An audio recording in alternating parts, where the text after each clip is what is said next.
नमस्ते बच्चों। आज हम आपको कक्षा 9th में अलंकार पढ़ाने जा रहे हैं। तो बच्चों, सबसे पहले जब हमारे समक्ष या सामने शीर्षक आता है या टॉपिक कह लो आता है, तो सबसे पहले समस्या आती है कि आखिर ये है क्या। जैसे माना शीर्षक आ गया हमारा नया अलंकार, तो ये अलंकार होता क्या है। पहली हमारी प्राथमिकता होती है बच्चों कि हम अलंकार के बारे में जानें।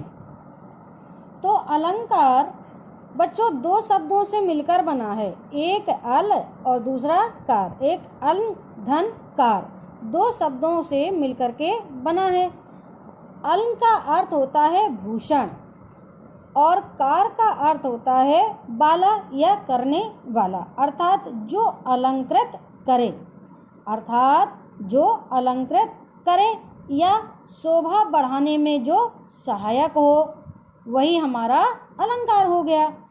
उदाहरण एक ले लेते हैं साधारण सा बच्चों। जिस तरह से माना कोई स्त्री हुई, जिस तरह कोई स्त्री जब सुंदर सुंदर वस्त्र पहनती है और अच्छे अच्छे आभूषण पहनती है, तो निश्चित तौर में उस स्त्री की सुंदरता में चार चांद लग जाते हैं। कह सकते हैं कि उसकी सौंदर्यता बेटा बढ़ जाती है बच्चों।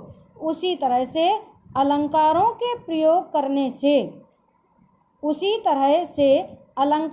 प्रयोग करने से काव्य कविता की सुंदरता भी बढ़ जाती है और शब्द अथवा अर्थ में चमत्कार उत्पन्न हो जाता है।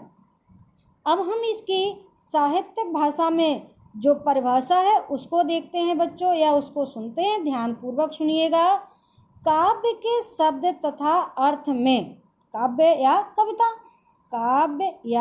कविता के शब्द तथा अर्थ में चमत्कार उत्पन्न करके काव्य की शोभा बढ़ाने वाले तत्वों या उपकरणों, या कह सकते हैं साधारण भाषा में सामान को ही हम अलंकार कहते हैं। तो बच्चों समझ में आई इसकी आपको परिभाषा कि काव्य के शब्द तथा अर्थ में चमत्कार उत्पन्न करके काव्य कविता की शोभा बढ़ाने वाले तत्वों या उपकरणों को ही हम अलंकार कहते हैं।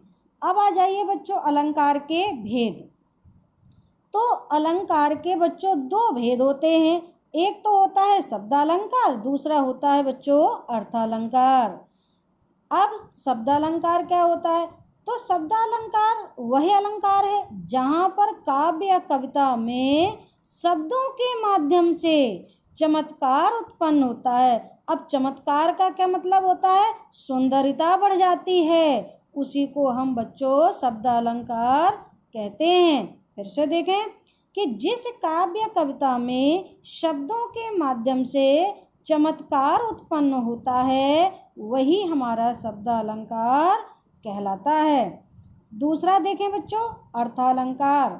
जिस काव्य कविता में अर्थ के माध्यम से चमत्कार उत्पन्न होता है, चमत्कार का मतलब क्या बताया था? अर्थ मैंने सौंदर्यता बढ़ा देता है, वही हमारा अर्थालंकार कहलाता है।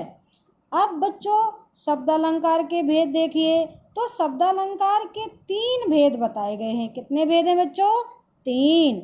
नंबर 1 अनुप्रास अलंकार, दूसरा यमक अलंकार, तीसरा श्लेष अलंकार। तो शब्दालंकार के हमने आपको 3 भेद बताए हैं, अनुप्रास, यमक और श्लेष। तो बच्चों इनको ध्यान पूर्वक अलंकार को सुनना, पढ़ना और अपने फेयर कॉपी में लिखना। आज हम यहीं तक आपको पढ़ा रहे हैं।